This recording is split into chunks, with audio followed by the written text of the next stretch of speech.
या 2024च्या विधानसभेचा जो निकाल पाहला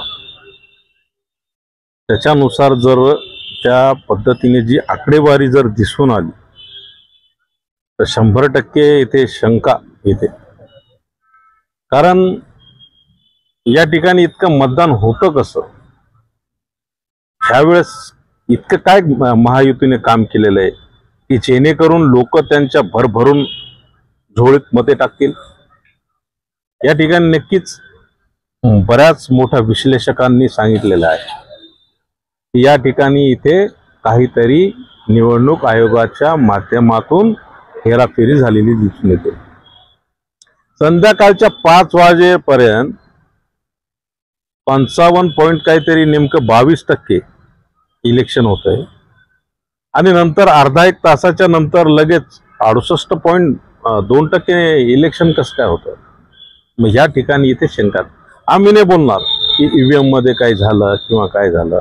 ऑथेंटिक असं आहे की ज्या पद्धतीने जी आम्ही टक्केवारी काढली, आता मी जालना शहराचं आमच्या इथे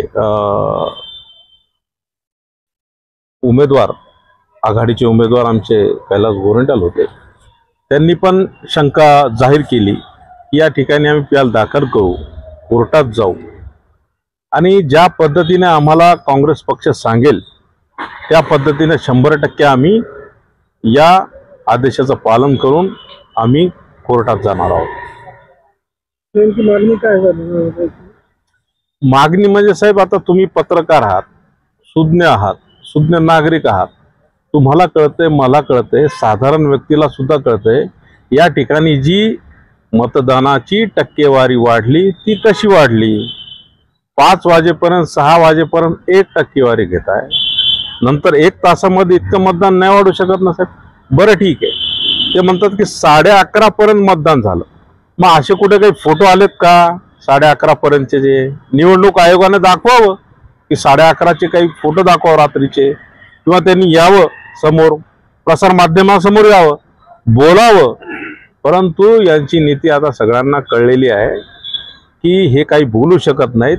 यांनी असं काही ऑथेंटिक काम केलेलं नाही। लाडकी बहीण योजना म्हणजे काय, सरळ सरळ तुम्हाला दिलेली एक हे ती लालूच, आम्ही तुम्हाला आशीर्वाद, तुम्ही आम्हाला आशीर्वाद द्या, या माध्यमातून असं इलेक्शन होत नव्हतं। हे अधोगतीकडे नेण्याचा मार्ग आहे आणि हे योग्य नाही, माझ्या मते तरी योग्य नाही।